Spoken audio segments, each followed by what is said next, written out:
boa noite. Em primeiro lugar, um excelente 2022 para todo mundo que acompanha esse canal.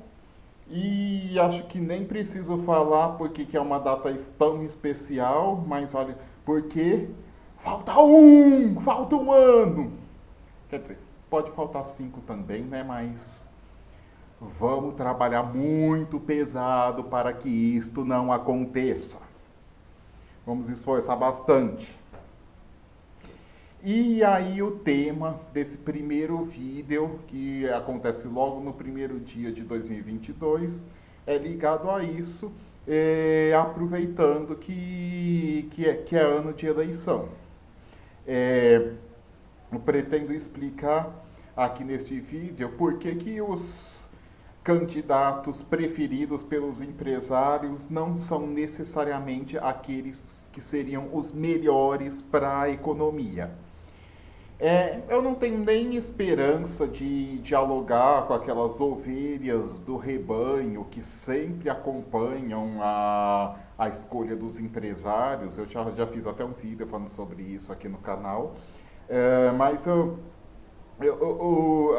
talvez esse vídeo esclareça algumas coisas para aquele tipo de gente que acredita que as escolhas dos empresários são sempre as melhores para a economia, porque os empresários seriam aqueles que estariam preocupados com as vendas, com o faturamento das suas empresas, aí por isso eles teriam uma percepção melhor de qual seria o candidato que seria melhor para a economia e por isso a escolha dele seria melhor para a economia, mas é um tipo de gente que não necessariamente votaria sempre nos candidatos favoritos dos empresários, porque acha que nem sempre a economia é o mais importante tema do momento. Aí quando esse tipo de gente acha que a economia é o tema mais importante do momento, escolhe o candidato favorito dos empresários, e quando acha que a economia não é o tema mais importante do momento, pode até escolher outro adversário. E como nós sabemos, quase sempre a opção dos empresários é pelos candidatos que estão no lado da direita do espectro político. Aí esse tipo de gente que eu mencionei pode ser aquele tipo de gente que acha que a direita cuida melhor da economia, a esquerda cuida melhor do social. Aí na hora que a economia é mais importante, vota na direita, e aí, na hora que acha que o social é mais importante, vota na esquerda.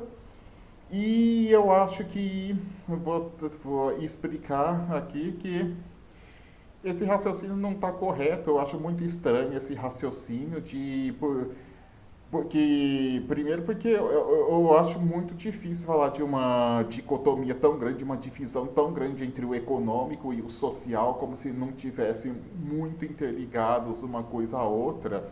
É, para ter uma rede de proteção social, é importante ter uma economia que sustente isso, assim como para que a economia possa crescer, é importante trabalhadores bem educados, saudáveis, e a economia cresce quando os trabalhadores podem comprar os bens que as empresas produzem. E sim, já houve governos de direita em outros países, em outras épocas, que lidaram muito bem com a economia, mas é uma direita que certamente não é, digamos, de políticas liberalizantes.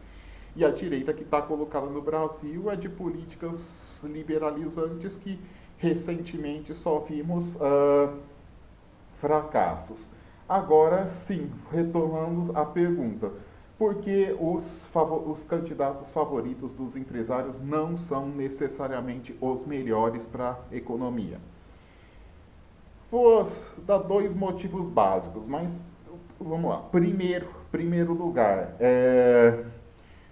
porque os empresários não estão preocupados apenas com o desempenho da economia. É claro que eles querem, eles acham melhor que a economia cresça, mas eles não estão dispostos a aceitar qualquer tipo de crescimento. Eles querem um tipo especial de crescimento que mantém a posição de classe dele, porque os empresários não estão O motivo é esse: os empresários não estão preocupados apenas com o desempenho da economia e sim com a sua posição de classe. E porque como nós sabemos, os empresários seriam a classe dominante, pode ser chamado até de burguesia, mas não quis dar um título de burguesia no vídeo, porque isso aí é coisa muito do palavreado marxista que eu gosto, mas isso poderia até fazer que muita gente nem tivesse muito boa vontade de clicar no vídeo e assistir. Primeiro, por isso eu prefiro falar empresário em vez de burguesia, né? Mas vamos lá. É, os empresários, a classe dominante, eles defendem sua posição de classe, assim como todas as classes que já foram dominantes algum dia fizeram, como o clero ou a nobreza do passado, porque é da natureza de quem é de classe dominante defender sua posição de classe. Digamos que a analogia que podemos fazer é que leão come carne e é da natureza dele. É uma analogia que o Paulo Gala gosta bastante. Não adianta tentar convencer o leão a comer verdura, que o leão vai sempre comer carne. E, e aí um artigo que explica muito bem isso é o Aspectos Políticos do Pleno Emprego, publicado pelo grande economista polonês Michał Kalecki, que apesar de ter sido publicado em 1943, ainda no meio da Segunda Guerra Mundial, se você for ler, parece atualíssimo. Até vou postar o link na descrição, vale muito mesmo a pena ler. E aí esse artigo fala que as políticas de investimento público podem ser bastante úteis para manter a economia em pleno emprego, e quando o setor público faz investimento, o setor público está comprando bens e serviços produzidos por empresas privadas. Isso seria a princípio bom para as empresas privadas. E e também outra coisa que o governo pode fazer é fazer transferência de renda para as famílias mais pobres. Aí essas famílias mais pobres, com a transferência de renda, poderia comprar os bens e serviços produzidos por empresas privadas. Ou seja, tudo que eu estou falando são políticas que poderiam ser muito boas para os empresários. E, e e também outra política que o governo pode fazer seriam políticas para interferir no mercado de trabalho, para aumentar o poder de barganha dos trabalhadores e aumentar a participação dos salários na renda. Nesse caso, as margens de lucro ficariam menor, mas a massa de lucro, ou seja, o total do lucro em unidades monetárias, não ficaria menor, porque embora a margem de lucro fosse menor, poderiam ser mais bens e serviços vendidos, porque com salários maiores, os trabalhadores poderiam comprar mais bens e serviços produzidos pelas empresas privadas. Mas, geralmente, como o próprio Kalec diz, geralmente os empresários não, mesmo podendo ser muito boas para a economia, os empresários geralmente não apoiam esse tipo de política, porque mesmo fazendo suas empresas poderem vender mais, está afetando a posição de classe deles.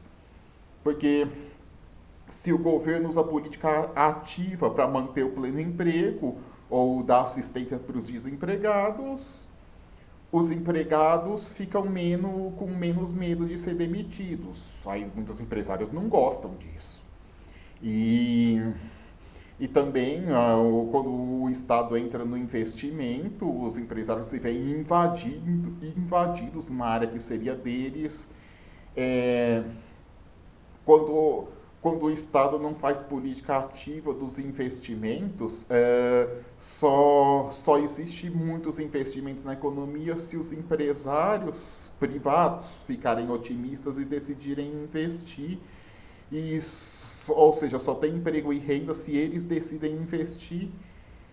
Aí eles acham ótimo isso, porque aí eles ficariam com poder de barganha muito maior, porque para ter emprego e renda depender da decisão deles e, e não do Estado. E, Então esse é o primeiro motivo. Empresários não se preocupam apenas com o funcionamento da economia, porque eu listei de acordo com esse artigo do Calec, um monte de políticos que poderiam fazer a economia funcionar melhor, mas os empresários se opõem porque vem sua posição de classe ameaçada. E aí, o segundo motivo é que os empresários não necessariamente sabem o que é melhor para a economia como um todo. O que eles entendem mesmo é da área de atuação dos seus respectivos negócios. Bom, alguns tomam algumas decisões, talvez tão estúpidas que talvez nem isso. Mas, de qualquer forma, vamos assumir, a maioria entende bastante da área de atuação dos seus negócios, mas não quer dizer que eles sabem de como tem que ser a política macroeconômica, a política industrial, a política de educação, a política de saúde, a política de ciência, a política de tecnologia, a política de meio ambiente. Eles não necessariamente sabem quais devem ser as melhores políticas dessas áreas, porque eles não são um depósito de conhecimentos de toda a humanidade. E até podemos observar em entrevistas recentes que alguns empresários brasileiros certamente não são um grande barril de cultura. E, e por fim, importante fazer um comentário que uma observação que acontece em muitas campanhas eleitorais é que a bolsa de valores sobe quando os candidatos favoritos dos empresários estão bem na pesquisa e as bolsas de valores caem quando os candidatos favoritos dos empresários não estão bem nas pesquisas. Mas isto não indica porra nenhuma de que se o governante vai ser bom ou ruim. Não é só porque o governante, o candidato, quando sobe nas pesquisas, faz as bolsas subir, que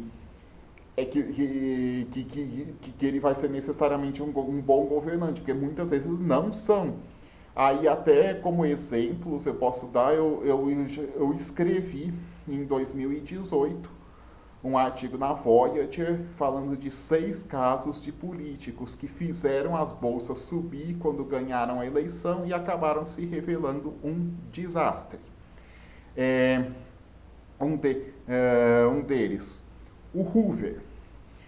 O Hoover, quando ele ganhou do Partido Republicano, quando ele ganhou a eleição presidencial de 1928, a Bolsa de Nova York subiu bastante, porque achava-se que isso era um prenúncio de um grande período de prosperidade. Aí vocês sabem o que aconteceram no ano seguinte. Bom, e aí outro exemplo. Em 1933, quando vocês sabem quem se tornou chanceler da Alemanha, a Bolsa de Berlim subiu, os mercados reagiram bem. Outro exemplo, em 1989, quando o Collor foi eleito presidente do Brasil, as bolsas de valores reagiram bem porque temiam a vitória do Lula. E aí, como você sabe, em 1990, o PIB despencou 4% no primeiro ano do governo Collor. Em 1992, o Partido Conservador Britânico ganhou a eleição. Primeiro-ministro John Major se manteve no poder. E aí no segundo semestre de 1992, teve a crise das moedas da Europa e a libra esterlina foi atingida fortemente.